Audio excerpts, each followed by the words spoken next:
Hey guys, today I'd actually like to give you a little tutorial on something that the Minimoog can do. I've been asked a few times about the Minimoog and some of the sound structures, and there's one in particular I'd like to share with you today. This is actually film synthesis in a Minimoog.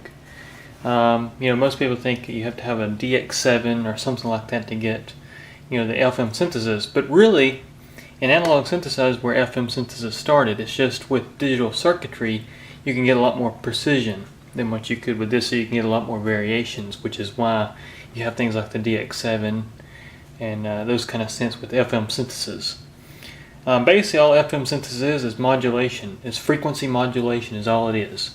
And you can do the same thing within a Minimoog or within any other synth that you can actually patch an oscillator into another oscillator. That's really all it is. And then you can patch oscillators into the filter, so you've got a really hardcore modulation. Well, today I'd like to just give you a demo here. Something that's pretty critical is that you got to make sure your wave shape is set up right for your oscillator 3. I always use a triangle wave or sawtooth wave because it's a lot better waveform for this particular sound. Because actually, as you change waveforms, you're going to hear a change in pitch, which affects your tuning. So this is the best wave shape I found for this particular method. You have to excuse the chainsaw noises outside. We got some neighbors doing some work. But anyways, as you can hear right now, I've got one of the oscillators detuned, so you get something like this. I'll just go through each oscillator. So first oscillator, turn it up a little bit.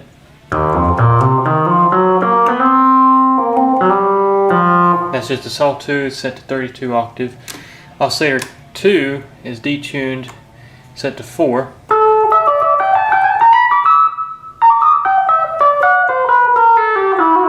Very basic.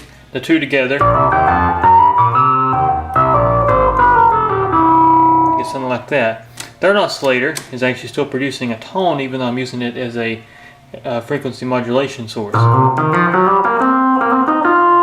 There's oscillator 3. If I put the three oscillators together, it sounds like this.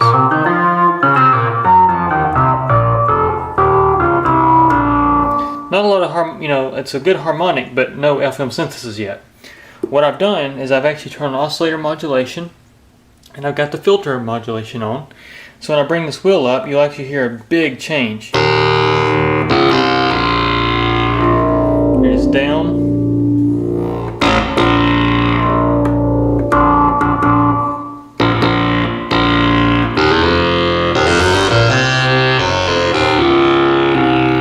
On one oscillator, and you hear all those FM synthesis sounds.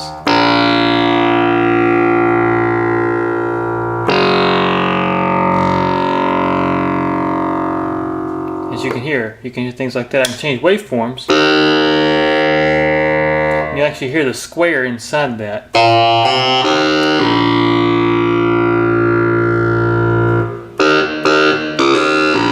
We can set our envelope generator to be a little slower for the filter.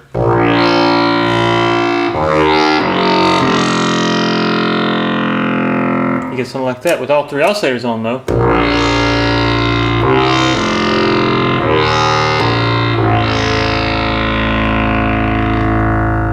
Like I said earlier, if I change this waveform for oscillator 3, you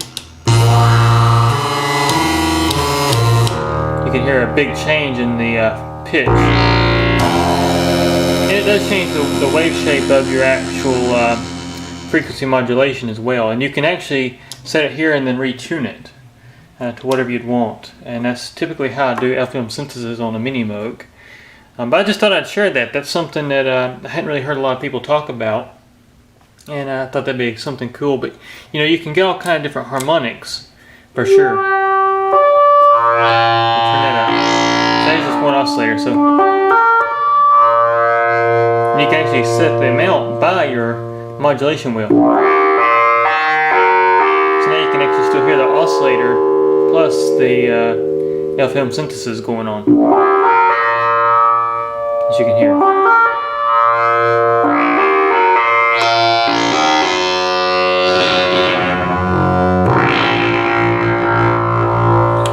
fast attack.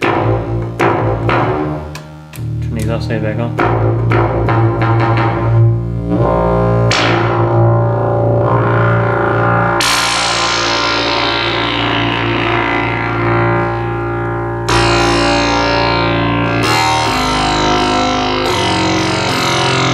Of course, you can also, something else I didn't talk about, you can detune this oscillator a little bit more, get a little more different result. So I would tune it to almost a fifth.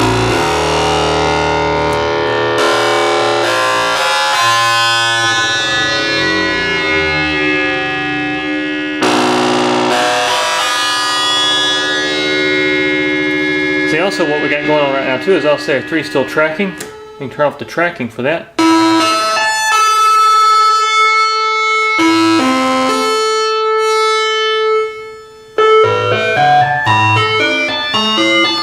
Now you got a ring modulator. You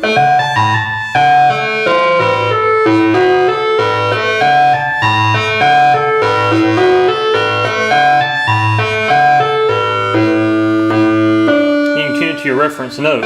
So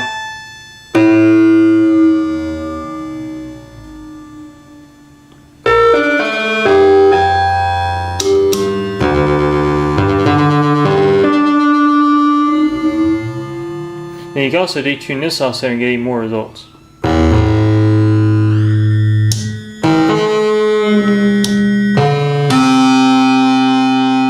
I found the square wave works better for ring mod.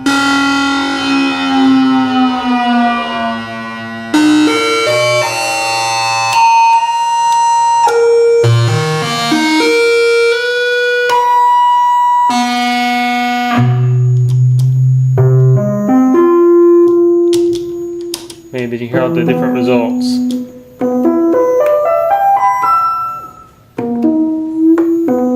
Next we do this, there we go.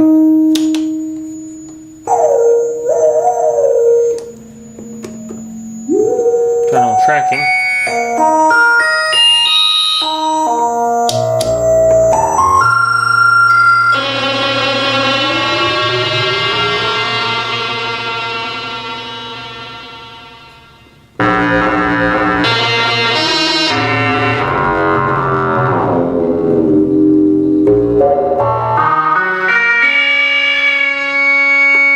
Yeah, anyways guys, that's just some noises, and just thought I'd share the FM synthesis part with you.